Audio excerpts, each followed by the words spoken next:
edition of Bumps and Thumps, the talk of wrestling. I'm your host, Brian Ferguson. My guest today really doesn't need an introduction. He was known as the Wildcat. He was also known as Heartbreaker Apollo.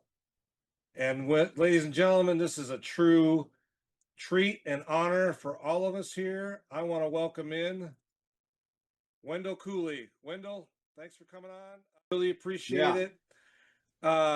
I want to say some things real quick that when I saw you at GrappleCon in Tampa last April, I mean, it was awesome because I remember you as when I was a teenager. You were in Continental when I saw you working with Dutch Mantel and them, and I haven't heard your name in years. So when I saw your name on the marquee for that event, I was excited. I felt like a little kid in the candy store at the toy store, getting a special toy. So I was so glad to meet you and your wife, and I'm glad we be able to get this going and back on. So welcome to the podcast, by the way. Well, thank you, man. Glad to be here. Okay, so let's talk a little bit first. Growing up. So I understand you grew up in Florida. Tell us a little bit about, if you would, your childhood and how you grew up. I don't want to be, what's the word? Like everybody else, there's a word for it, we didn't have much at all. Seriously, coming up, my mom was a single mother, raising 3 boys. We got in our share of trouble and, done the boy thing, of course, but little town I'm from now, it's not that little anymore. It has grown considerably, but back in the day, little 2-lane roads, probably had 2 total red lights in the whole city.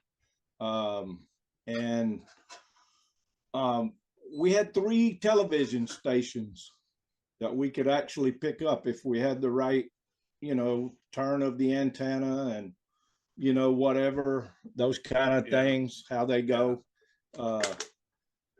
So wrestling was one of the things we could actually pick up, was wrestling. And we all became all 3 of us boys became very interested in that. And I think we could also get roller derby. That was another thing that we loved, was roller derby. So anyhow, we did the normal boy things, played sports, baseball, football, things like that. What mom could afford us to do and what she couldn't afford for us to do.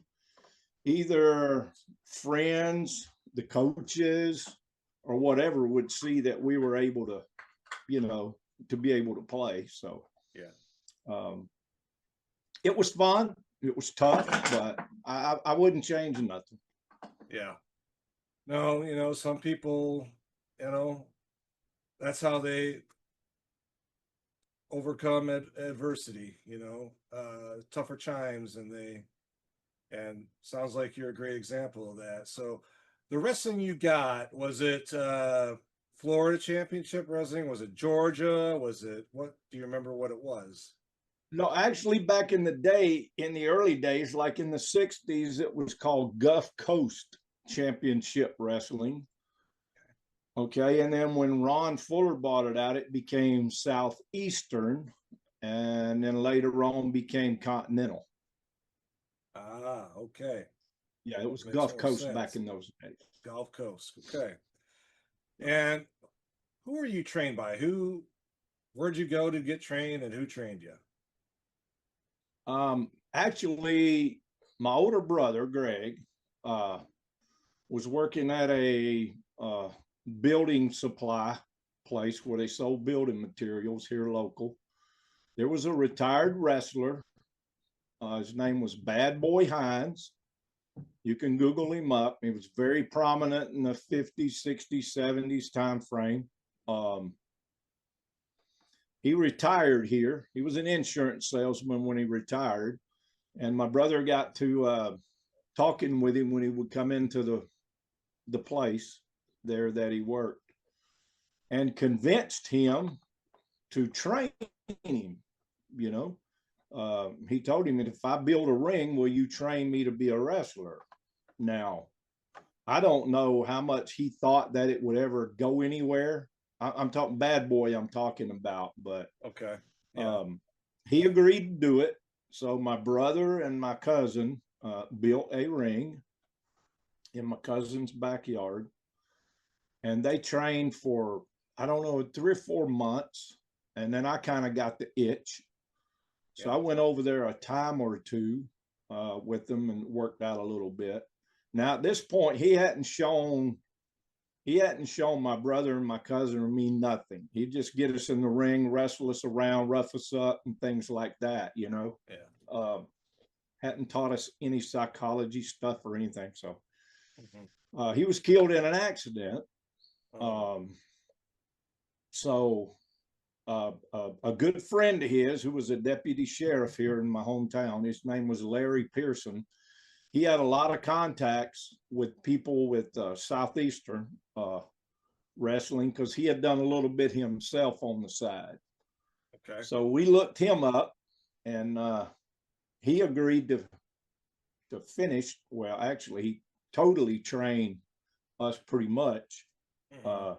Probably had it been 8, 9 months, maybe a year, like 3, 4, 5 days a week, you know. Okay. When we could tolerate it. If it weren't thunderstorms, no matter if it was raining or not, we were still out there. If it was cold, we were there. But anyway, he got in contact with I want to say Bob Armstrong or Jimmy Golden. I'm sorry, it was Jimmy Golden. Okay. And Jimmy got my brother Greg the first opportunity to wrestle. Bob was booking at the time, Bob Armstrong. Okay. So my brother Greg got the shot first, because he had started long before I did, and felt like he deserved to get the first shot. So he got it, and we were doing TV at Channel 4 TV there in Dothan in the studio. You know, it's like almost like wrestling in your garage. It's that tight and that small, you know, with a 16-foot ring, which don't give you a lot of room, but that's all they could put in there in that small little studio. And once I seen that, man, I couldn't wait for my shot. I knew that's what I was going to do some way, somehow. And it was a couple months later, I was able to get my opportunity, and the rest is history. Well, was your brother, I mean, I don't know of your brother, was he pretty successful in or did he? No, he didn't. He, I don't know. He loved it. He was good at it. He was married and had 2 small children at the time. Okay. And I guess he thought that it was all going to be, you're going to be home every night, just a normal life, but you're going to go wrestle instead of go to work. He was an electrician. I was a plumber. And he didn't want to give up the home life and everything there and go on the road. And that's what it takes. You know, you got to be willing to travel. And he did probably maybe a total of a year. Okay. And kind of faded out and let it go. But his name is Greg Cooley. He's got a few little things on the internet. He worked with WOW for a few months. That was a Rip Tyler promotion down here local, when Continental picked up and moved to Montgomery. Okay. And then WOW opened up. Okay. Interesting. Yeah, I didn't know about your brother. See, we learned something new here today. So let's talk about, okay, after you got trained and Bob Armstrong booking you, is that right? Yes, he was booking at the time, yes. Okay, so then you're getting exposure. how was it for you when you got into that, when you started getting booked? Was it, what was the locker room like for you, I guess, because Well, you hear these stories uh, about, yeah, of course, I was not one of the boys yet. I mean, I was training. I yeah, was one of the underneath guys, the enhancement talent. I would only get booked maybe 2, 3 times a month when they needed hmm, someone to fill in. And he told my trainer and Larry, he said, look, get him out of here and get him some experience. We don't want to beat him up every week because he has potential to hmm, do something. So they wouldn't put me on TV every week, even though I would have done it just because I wanted to get in the ring and learn the craft. right, Um, Bob and Ron and Robert and the whole group, Jimmy, they said, get him out of here, get him some experience, and then we can bring him back and maybe do something with him. He has potential. hmm, So I was looking for anything I could do at the time, the little independent shows. A guy by the name of Christopher Love, who was a valet slash manager in San Antonio hmm, during the time I was breaking in. He was from Iowa and he found some investors up there. So he decided to try to open up a new territory up there. So, dude, he called me and asked me would I be interested. And hell, I thought I'd done hit the big time, you know. I hadn't done nothing. And then I get a phone call and he's going to fly me up to Iowa and you know, do TVs and blah blah blah and the whole deal. So um, I was up there in and out for probably 6 or 8 months, hmm, um, and I met uh, Scott Casey yes, and Bob Sweetan while I was up there, and hmm, Scott and I got to be good friends, and he helped me get my very first full time booking, which was San Antonio in 1984. okay, Around, no, I'm sorry. Um, yeah, it was 84. It was like November of 84 okay, when I went to work uh, for San Antonio. Joe Blanchard, Tully's dad, yep, Southwest. Yeah. yeah.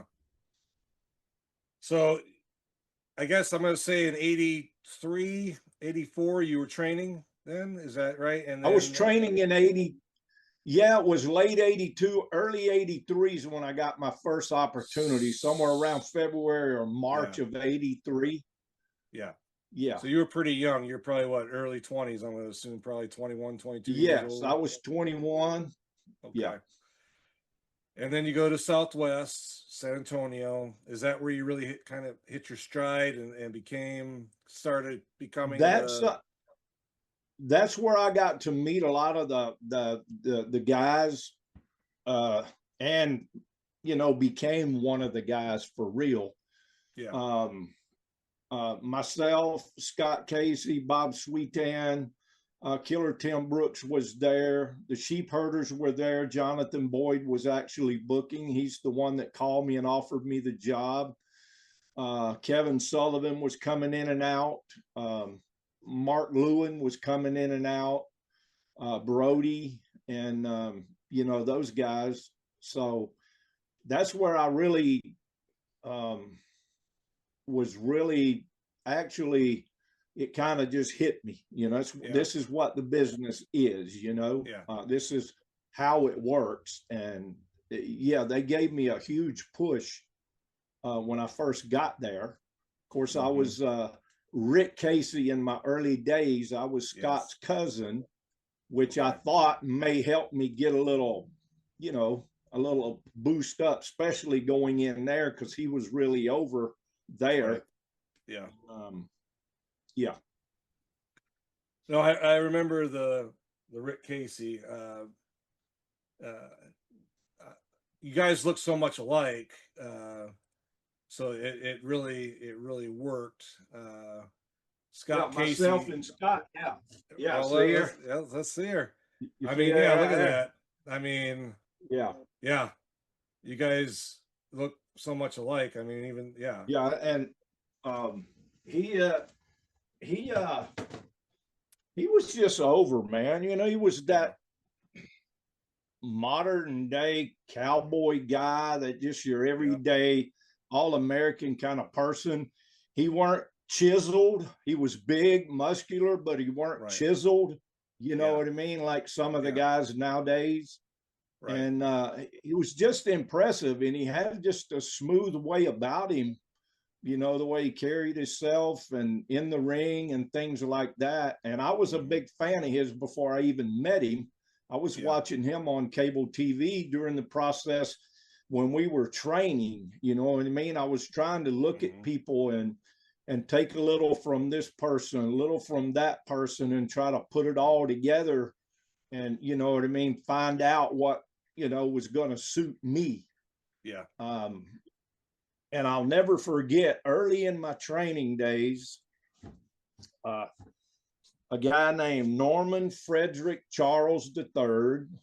He was working here at the time. He was one of the original Kangaroos. He came to one of our practices and he said, "Kid, I'll give you a little advice." He said, "You'll never make a dime as a babyface." I said, "Okay." I was only a heel one time in my whole entire career, and that was in Puerto Rico. You know, my whole career was built on being a babyface, you know? Yeah, I was just going to ask you, were you ever a heel? You just answered the question in Puerto Rico. One time, whenever Frankie and I were the Heartbreakers over in Puerto Rico. Yes. Okay. All right. Well, that's what I want to get into next. You and Frankie were quite the tag team, both in Puerto Rico as well as in, I believe, Continental. Weren't you guys there for a while as well? Yeah, we teamed up a few times in Continental, but he was mainly a heel when he was here. He was here a couple times. I got him in here. He and I met when we were in Southwest. I was getting ready to leave, and he was just coming in, and the territory was really on the decline bad. So my trainer, and I call him my agent also, he got in touch with Bill Dundee, who was booking for Bill Watts in Louisiana and for Mid-South. And he told me that that he had a date for me. So I turned my notice in, and Frankie had just gotten there, and he and I kind of hit it off from day one. And I talked him into to going to Mid-South. You're going to make some money there. He said, "Yeah, but they're going to push me here and put the belts on me and so and so." I said, "Dude, that belt and $1 will buy you a cup of coffee. You see what I mean? You need to get out of here. The territory's down, and it's a long territory. You make $400 a week, you're going to spend $300 in food and gas, you know, so you're never going to get ahead." Everybody that was anybody, all the talent had pretty much left and went to work for Crockett or for Florida Championship Wrestling or Georgia Championship. Those three main promotions was where most of that talent had went. And I came in on the tail end of a good thing, and it was on the way down then. And I could tell it then. So I said, "Well, yeah, I'm going to go. I got to make money. I can't starve to death, and I want to work." And that's how Frankie and I met. And then we ended up going to work for Bill Watts in 85, early 85. And we made more money there than we had ever, either one of us ever made in our life. It was a long territory, but it was on fire. You know what I mean? It was really, we were really selling out places and had good talent in there. Right. And we were still learning our crafts. You know, we were both young, still in the business, you know, a year and a half or so. Right. Yeah. I remember you down there, actually. Did you ever work with like Dr. Death, Steve Williams, Ted Yes. DiBiase, those guys? Yeah. They were a big part of Yes. Watts's Mid South. Yeah. Well, when they had the Rock and Roll Express was there, and then Dusty and Crockett wanted them, so they left. Well, the Fantastics came in, and Bill Watts was not a real fan of small guys. Yeah. Bobby and Tommy could work, and they had good physiques, but they were small. And Bill Watts loved big guys, so you got a couple 200-pounders working with DiBiase and Dr. Death, and they're both 250, 270. Yeah. You know what I mean? The Watts just didn't like that kind of thing. So he ended up putting me and Al Perez together, and they called us Town and Country. He was town, I was country, of course. And that's who we worked with when they put the belts on us, was DiBiase and the Dr. Death. Yeah. Al Perez, another person, in my view, that is really, like yourself, in my opinion, undervalued in the business. Al, like yourself, was on fire, and then all of a sudden, it was just like gone. He was just pushed out. What was it like working with Al? Was he a good guy? Was he? Oh yeah, absolutely. Yeah, we dude, we had nothing but fun, and we kind of complimented each other, you know. Yeah. I did most of the selling, he did the comeback, you know, and we never had a crossword, never had any indifferences. We knew what we wanted to do and what we were gonna do, and we did it, and that was just the way it was. Yeah, I just remember Al. I mean, he must have been a babyface then, because I've always remember Al Perez as a heel. When he worked in World Class in Texas, he was a heel under Gary, and yeah, then he went to Georgia, I think, Georgia, and he was a heel there with Gary Hart. Yep. And so I just can't see Al as a baby face, but obviously he was working with you, because you said you only did it one time in Puerto Rico. So very interesting. And I read that about you guys being tag team champions down there, which is amazing. When did you end up? Did you go from there to Memphis, or how did that kind of? Yeah, well, what happened was we had a good little thing going. Al and I did as a team. Yeah. And I don't, for whatever reason, Watt split us up one night. They were running two shows. So they split Al and I up. They put me with Duggan to work with Kamala and Ray Candy, who was doing the Zambui Express at the time. They had a big thing going, Kamala and Duggan, with Akbar. They had Akbar as their manager. And we were working at the Metroplex there in Baton Rouge. And of course, you know, they wanted me to, you know, to do the deal and get a little color and what have you. And I agreed. I didn't have a problem with it. So anyway, during the match, I got cut really bad. Okay. On my hand, got really bad. So when I got through and got to the dressing room, Grizzly Smith said, go to the emergency room, get it took care of and sewed up. Just send the bill to Bill Watts. Okay, no problem. So I go to the hospital and I get took care of. Tell them to send the bill to Bill Watts, Mid-South Wrestling. Well, when I got to TV the following Tuesday, where we did TV in Shreveport at the Boys Club, we got our checks, and he had subtracted my hospital bill. I said, whoa, hold on a minute. I got hurt working for you. You asked me to do this, okay? I didn't come up with this on my own. So I don't think I should have to be penalized for it. I think you should pay for it. He said, well, I'm not going to pay for it. I said, okay, I'll tell you what, find you another partner for Al. put the belt down. I left. Yeah. It's about I don't know. Back then it was 55 mile an hour. So it had to have been a 4-hour trip from Baton Rouge. By the time I got home, Bill Dundee had already found out. He had done left and went to Memphis, back to Memphis as the booker. He had called my apartment. When I got home, my wife said, somebody named Bill Dundee called for you.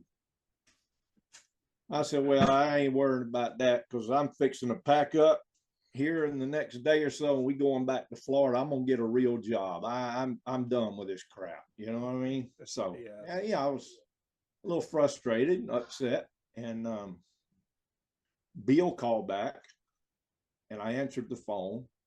He said, hey, brother, I got a spot for you. You know, territory's going to be awesome. I've got the Fantastics coming in, myself, Dutch Mantel, blah, blah, blah. I named off a bunch of people.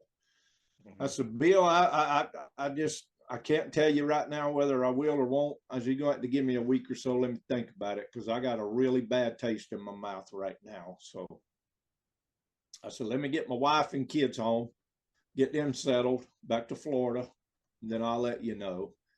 Then, of course, I come home and I'm thinking, do I want to go back in the ditches, you know, as a plumber? Yeah. Or do I want to go back and, you know, give this thing another run? So I called him up. He gave me a date, and I went in, and I was there for several months, making more money than I ever made in my life. Seriously. Yeah. I was introduced to merchandise then. Okay. I would make, just for the sake of numbers, I would make $800 on my check, but I'd make $1,600 to $2,000 just on merchandise. You know what I mean? And that's so in the 80s. I was like, wow. That was in the 80s. I mean, this is awesome, you know? Yeah. And they pushed me hard there, had a big program with Dutch, and then ended up in a tag with working with Buddy Landale and Bill Dundee and myself and Roger Smith, who was doing Dirty Roads gimmick at the time, but he was originally one of the assassins. Okay. And he was one of Fire and Flame, you know, when they had that going on. So yeah. I wanted to ask you, you mentioned Dutch, the mink coat tournament that you guys, the first one back in was it 87, I believe? Who came up with that concept, and how did that happen? I guess I don't know who came up with the idea, but it was brilliant. Yeah, because it drew. I mean, it really drew. And we had 3 or 4 of them during the time that, you know, before the territory went bad and all that crap. But we did it in every town, every big market. Right. Birmingham, Montgomery, Knoxville, you know, Mobile, Pensacola, the big markets. We didn't do them in little spot show towns, but it was an awesome thing, man. Yeah. It got over. I you know, who don't want to win a mink coat? You know what I mean? Just buy a ringside ticket, put your name in a box. Yeah. And of course, I don't know if I should say this or not, but we knew who was going to win the mink coat, of course. Well, yeah. You know, we couldn't afford to buy one. That now. Yeah, we couldn't afford to buy one every stinking week. Yeah. You know what I mean? Yeah. Or I say we, the company wouldn't want to go out and have to buy one every week. Right. Yeah. But yeah, it was a great concept. Yeah. Working with Dutch. How's Dutch Mantel?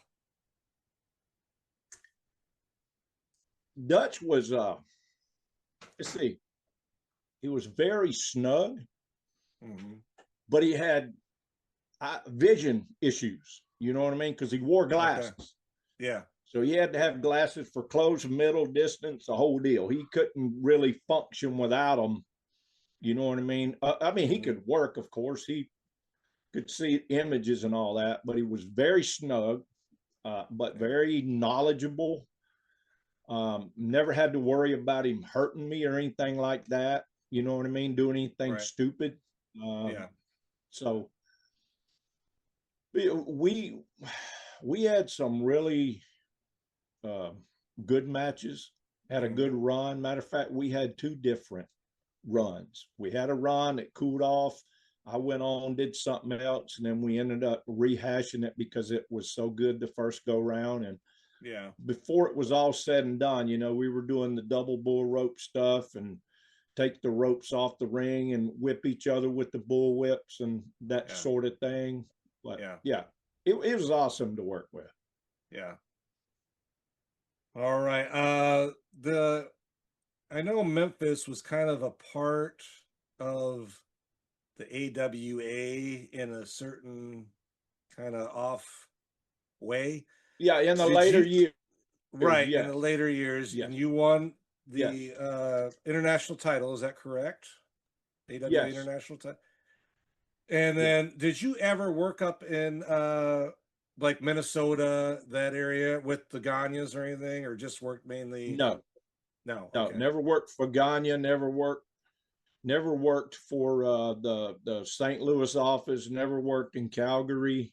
Hmm. I worked Texas, Florida, Georgia, Mississippi, you know, all the Right. southeast area mainly. Yeah. Okay.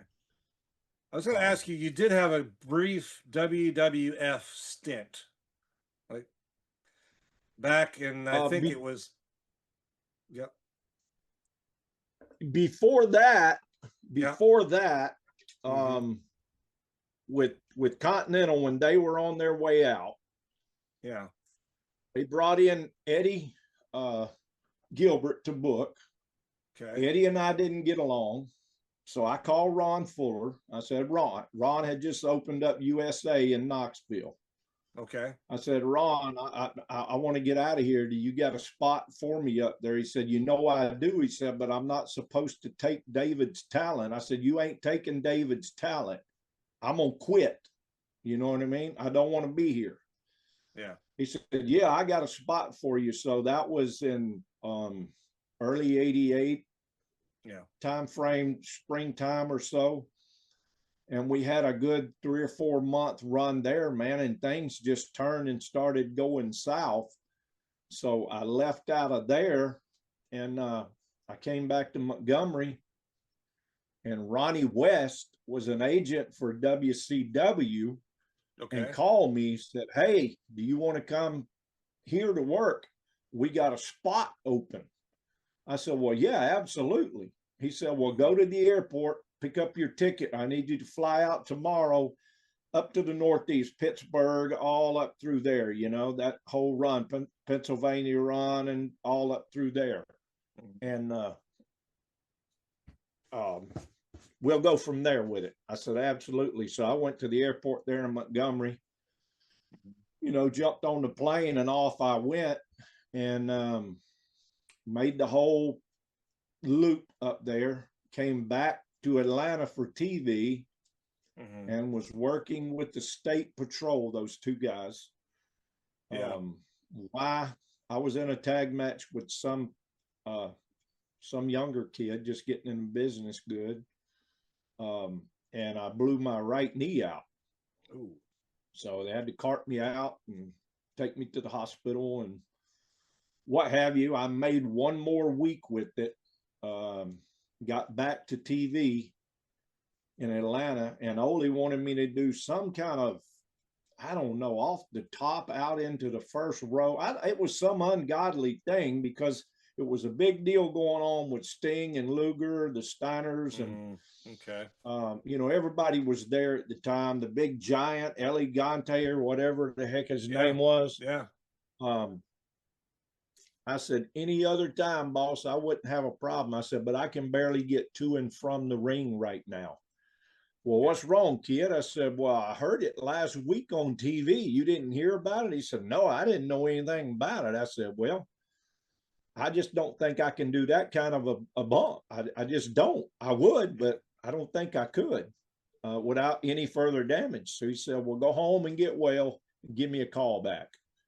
So I went home, and of course, you know, time went on before I got healed up. And by that time, Frankie had called and wanted to go to Puerto Rico. Okay. So he called Carlos, or actually called me and asked me if I'd be interested. I said, well, I'll do it under one condition. I'm only going in with a guarantee. That's it. Yeah. I done paid my dues. I really don't want to go there, but I'll go, for you. So he called Carlos. He got us a guarantee. We went in. We went in with the heartbreaker gimmick and had a good little run going there, really did. And the thing with them over there, their talent, they have to pay big to get them to fly in because a lot of guys don't want to come in and stay. It's all locals. And after a while, your talent gets stale.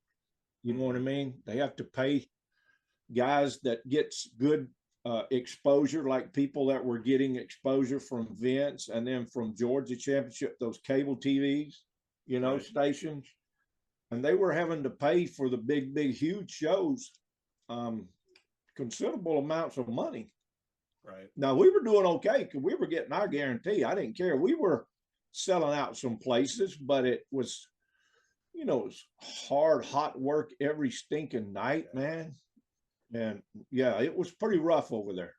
Yeah, I can imagine. It's hot down there. I've never been, but I've had some friends that go, and yeah, it's not. I mean, you got an island that's 120 miles long by 40 miles wide with 3 million people on it. Yeah. 90% of them are poor, living on the streets or crap. And, yeah. And they were very freaking aggressive. I'm not kidding you, man. Yeah, very. You had to watch yourself every night, especially as a heel. Really had to watch yourself every night. And we got in an automobile accident one night going to a show. Frankie and I did. We had one of the local guys there. Of course, we didn't have vehicles, so we had to depend on people to get us to and from the shows. Yeah. We were, I think, a little Toyota Camry or something, like some little small something.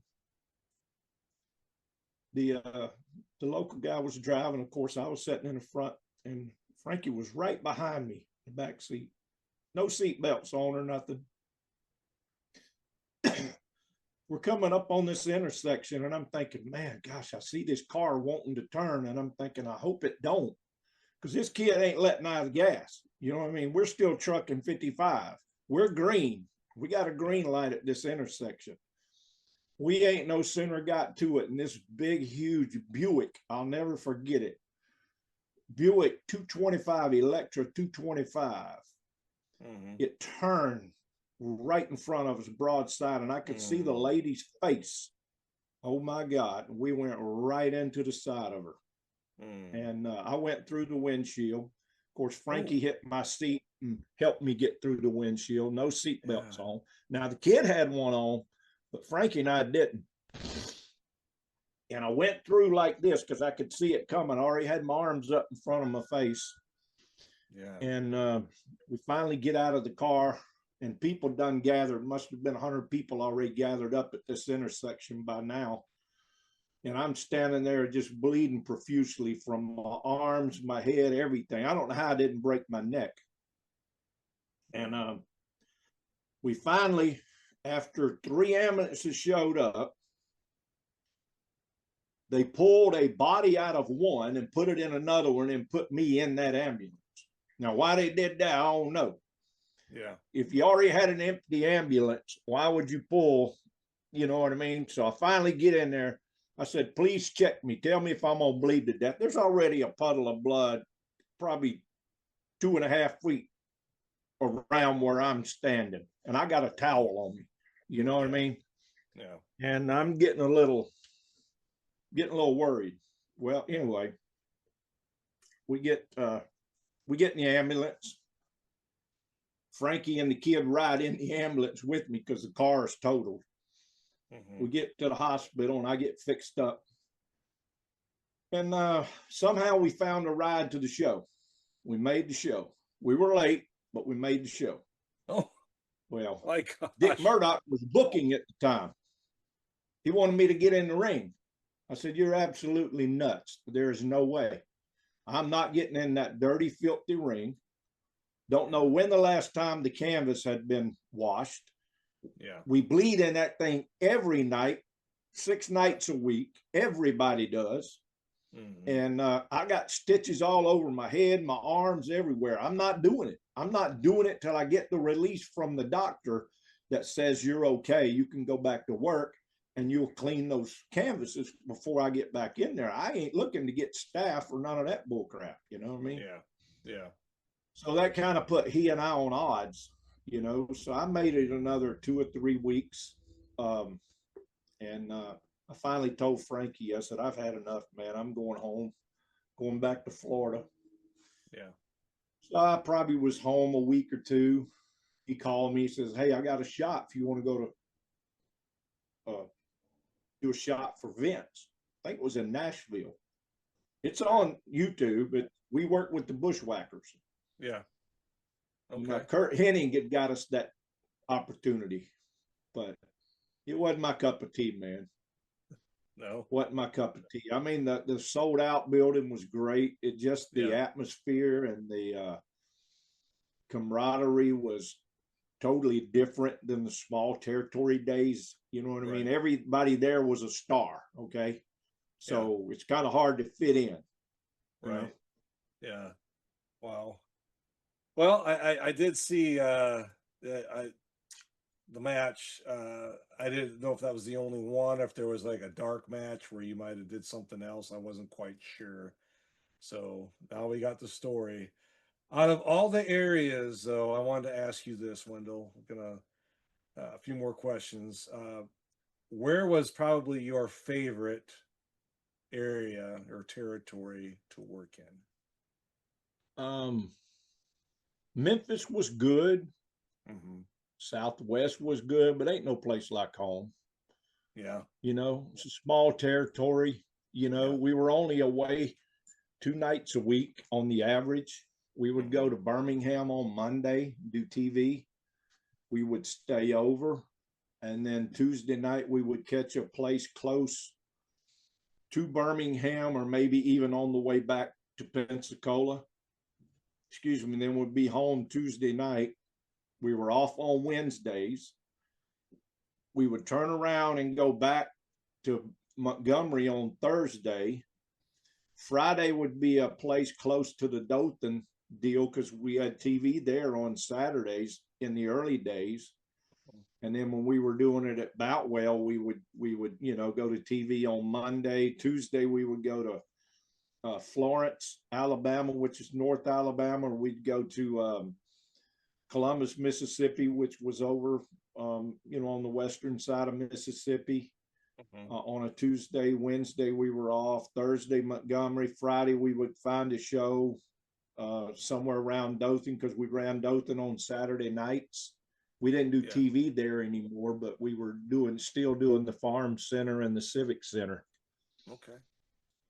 All right. Well, and I'll just say one of your favorite, because I know you probably have a few people that you enjoyed either being their tag team partner or working in the ring against or with, besides Frankie and Al. Besides Frankie and Al, was there somebody you liked to wrestle that was just, you guys just had the great chemistry together, or somebody you tagged with that just you guys flowed? Or honestly, I was never much of a tag team wrestler. And I'll just be honest, it was a lot of hard work because you had to do a lot of thinking. You know what I mean? You had to keep the flow going because there's 4 of us in there, and we tried to keep a certain thing. When you're working singles, man, it's just you and him. You know what I mean? And I don't know if you call me lazy or what, but I just want to hear. Just tell me what you want to do and we'll do it, bro. I don't have a problem.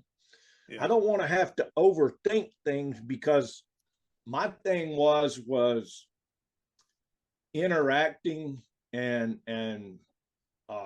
selling and things like that. And when I'm into doing all of that, when I'm trying to interact with the people and sell as a baby face, you know, I didn't have time to be thinking too much. That's the heel's job.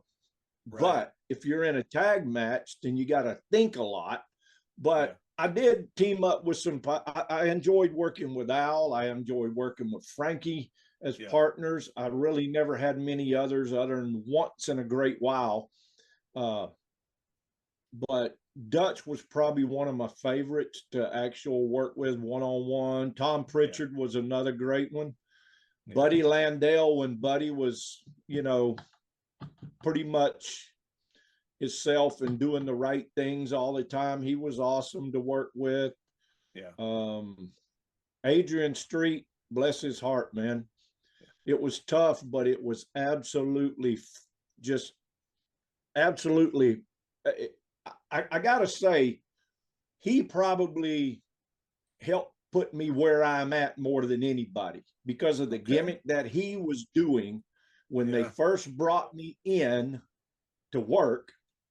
When he and I got together, man, it was just magic. You know, me being the, you know, the old down home country boy deal, and, you know, him doing the flamboyant, you know, persona kind of crap with all the, you call them rednecks, country, whatever you want to call them, but it just happened. And that's kind of what really pushed me to that next level, was working that deal there. I could see that. Yeah, he was quite a exotic, right? Isn't that what he was? Exotic Adrian Street? Yes. All right. And he was a true, legit badass. Yeah. Oh, I believe it. Yes, truly legit. Yeah. But anyway, my big deal before we get off, my big thing now, I don't know if you heard, see if you can see that. Okay. The Nothing Special Band. Yes. That's my big thing now, man. All right. I'm really into that. Matter of fact, here in a couple hours, we're going to have band rehearsal. We have a deal set up Saturday that we got to play at. But what I'm working on now is I want to find some promoters out there that run shows that will bring my band in along with me. You know what I mean? Right. Okay. Kind of showing what I did then, now transitioning over to the music part to continue to entertain. Right. Where I'm lacking, you know, the younger side of me to do too much more in the ring nowadays. You know, I still do and occasionally will, but, you know, entertain people from the other side now. We've done 2 of them so far, and they were absolutely awesome. So I'm looking for promoters out there to contact me on Facebook and give this a shot. Matter of fact, GrappleCon said next show that he has coming up in the spring, he was going to bring my band with me this time so we could have an after party.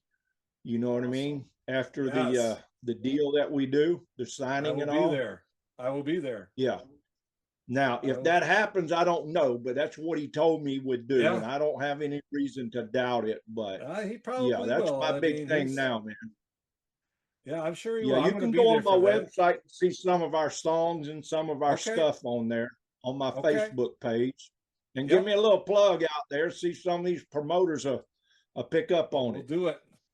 Yeah, we'll do it. If you're watching this or listening, look on their Facebook page or website and book these guys. I mean, yeah, that's great. And I was going to ask you, GrappleCon, hopefully we'll see you there. Is there anything else wrestling wise? Like, are you appearing anywhere else, or are you just work the band right now, the Nothing Special Band? Right now, I'm just doing the band deal. I got a call the other day to go do a local wrestling show here in Pensacola. Okay. And I've agreed to help him out a little bit, but on the other hand, he's going to bring my band in too. You know what I mean? That's part of my deal now. You know, you bring me, you got to bring my band with me because, you know, we're one and all. So I got one last hoorah. I feel like one good run left in me, and I want to make some memories doing this like I did wrestling. Yeah, that's wonderful. You know what I mean? Oh, I hear Yeah. you. No, that's great. Well, Wendell, thanks for coming on today. I really appreciate it. I know our fans are going to love this. And we'll plug that for you. We'll put your website on our page and everything and get you out there. So, ladies and gentlemen, the Wildcat, Mr. Wendell Cooley, sir, thank you for coming on today. Really appreciate it. Thank you. All right, folks, if you're listening, thank you. If you're watching, thank you. If you haven't subscribed, please do so.